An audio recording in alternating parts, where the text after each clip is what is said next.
The latest Palworld update is finally live on Xbox after going live on PC almost a week ago, but this update has come with a warning from the devs not to load your multiplayer game whilst they fix a critical bug. In the meantime, I'm going to run through gameplay footage of all of the key new items in the latest update, showing you how to craft or find them and explaining exactly what they do. These items work exactly the same way on the PC version of the game, so if you play on there, then this will also be useful for you. Single player games do seem to be working okay on Xbox, but the devs' latest update on this issue from just a short while ago was not to attempt to load your multiplayer save game data, and also that any new multiplayer save data that you create will not be available after they have patched this issue. So basically, if you're gonna play Palworld now, play on single player, wait for the patch to come out. They have identified the issue and hopefully you won't have to wait too long, but wait till that patch is out before you play multiplayer, whether that's a new game or an existing save. I'll stick a pinned comment on this video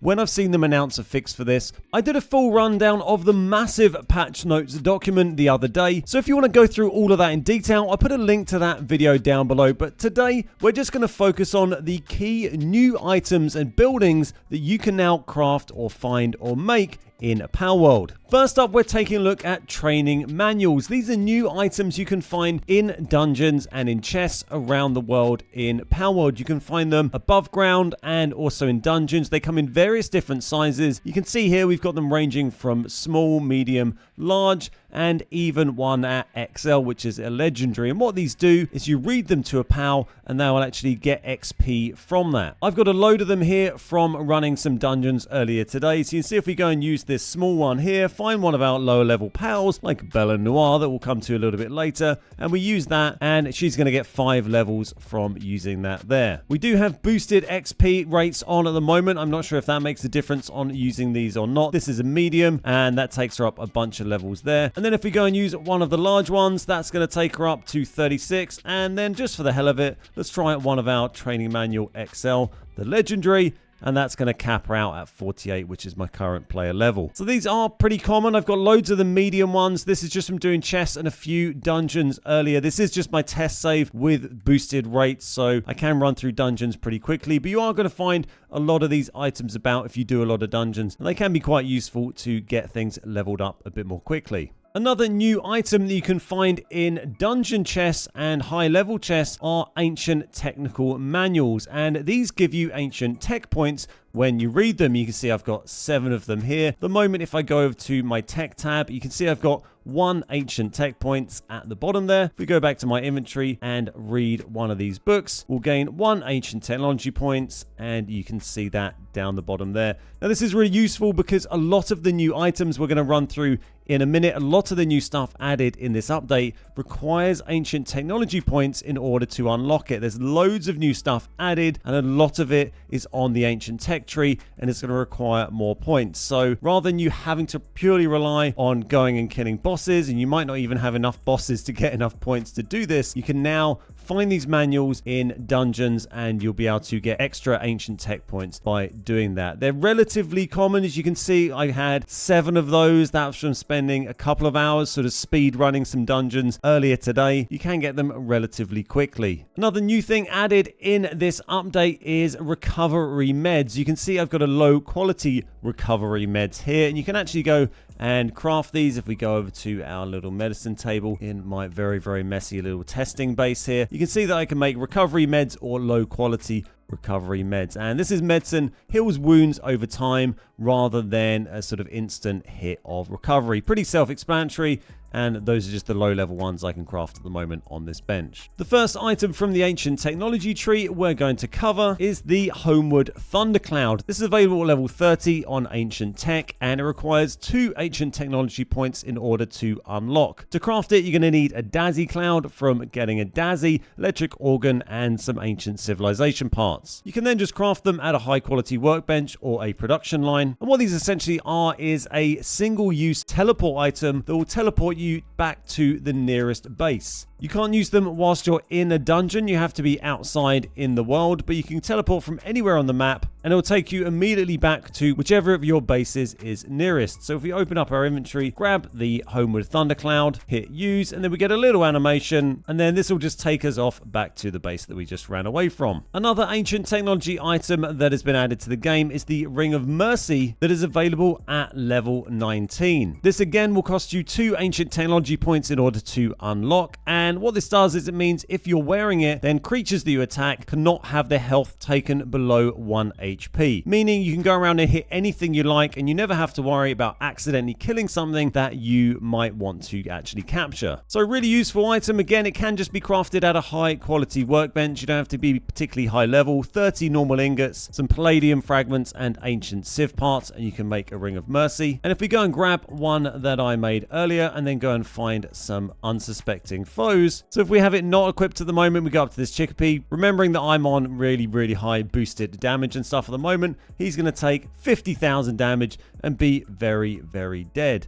But if we chuck on my Ring of Mercy and then hit this level 2 Chickpea with 44,600 damage, they're absolutely fine, and you won't actually be able to kill them. They'll just stay there on 1 HP. You can actually kind of use them as a bit of a DPS sort of training dummy if you like as well. And then if you wanted to capture them, obviously it's going to be very easy because they're on 1 HP. Can't capture this guy because he's dead. There is also a passive skill you can now find on creatures as well that does the same thing for tames. I go over that more in my other video I mentioned at the start of this one. We're not going to look into that too much today as we're focusing really on items and buildings. So next up is a wearable item. This is the multi-climate undershirt. So this is basically a undershirt that does 2 for 1. You normally have the heat resistant undershirts or the ones +1 or a cold resistant. This is a heat and cold resistant level 2 shirt. Actually a +1 uncommon, so you get 2 heat resistance and 2 cold resistance at the same time.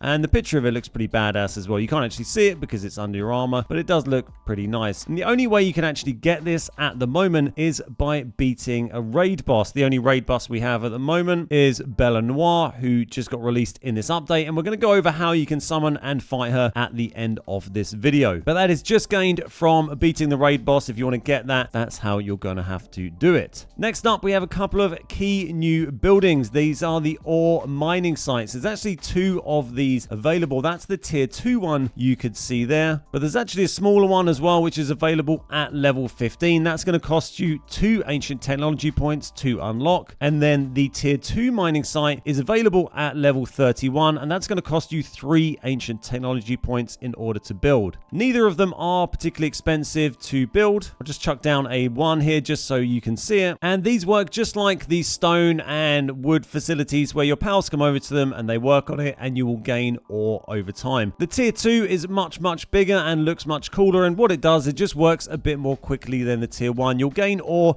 about 4 times faster from using the tier 2 ore site than you will from the tier 1. And obviously if you have some crazy high level pals that are better than these guys, then you're going to get ore very quickly indeed. Another new building that we have now in the game that is also on the ancient technology tab is the antique dresser, which you can find at level 24, available for just 1 ancient technology point. It's very cheap to build, and once you place this down, this just allows you to edit your character appearance. It doesn't cost you anything. You can do this as much as you want, and it does it instantly. So you can just go into this menu and we can just go random and say, cool, we look like that now. We're a strange green person. You can just go back in, go do it again.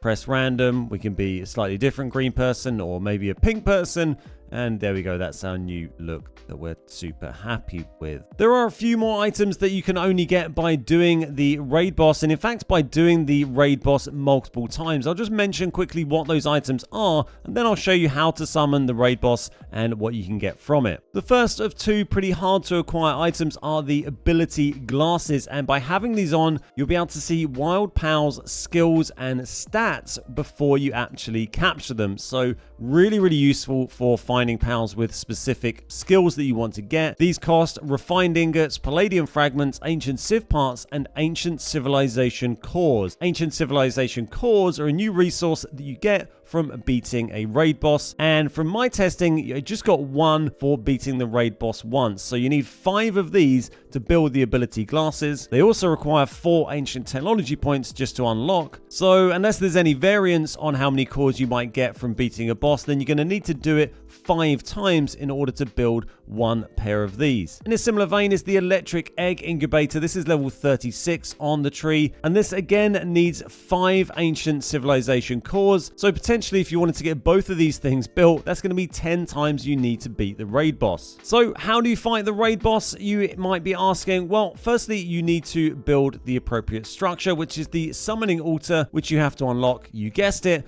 by spending ancient technology points. The summoning altar can be found at level 33, and it's going to cost you 3 ancient technology points to unlock. It's pretty cheap to craft, so you can pretty much just get this right away. And this is going to be the building where you're going to summon the raid boss from and where they're going to actually have the fight. Now, I wouldn't recommend actually building it in your base, so arguably this base would probably look a bit better from being completely destroyed anyway. Really, you're going to want to build this somewhere off on its own so that when this boss appears and starts throwing out massive fireballs, it's not going to destroy your entire base and kill all your pals. It might still kill all your pals, but at least it won't destroy all your base. I'd recommend going and building a new base somewhere where you can put the raid thing down, summon the boss in, and fight them away from any other structures so you're not worried about losing anything. Now, in order to actually summon Bella Noir from the summoning altar, first you're going to need to get a Bella Noir slab, and you need to create one of those by combining 4 Bella Noir slab fragments. These fragments can be found in treasure chests and dungeon chests above a certain level. Dungeons of around level 19 or higher, it seems, have a chance of having these Bella Noir slab fragments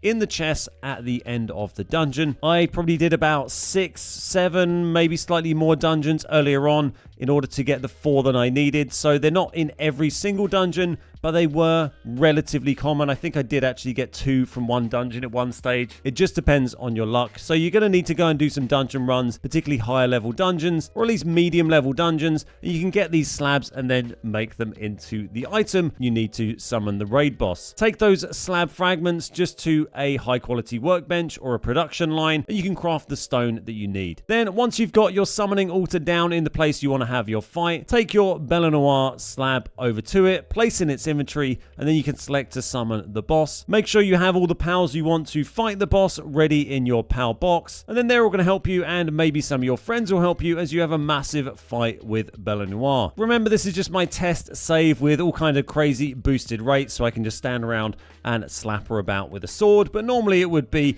a very, very challenging boss fight that you wouldn't want to take on unless you are very well prepared. Once you defeat the raid boss, you'll be rewarded with the multi-climate undershirt that we showed you earlier, an ancient civilization core, potentially some high-level training manuals and some valuable items, and also an egg that you can hatch that will actually give you a little version of Bella Noir herself, which is currently the only way you can acquire her in the game. She has Handiwork Skill 2, Medicine 4, and Transporting 2. So that's everything for today. Hopefully you found that video useful. If you did, then why not drop a comment and leave a like on the video down below. And like I said, I'll put a pinned comment at the top of this one once we have confirmation that the multiplayer issue has been fixed. Thanks so much for watching today. My name's Ben, we are the Beard Guys, and I'll see you next time.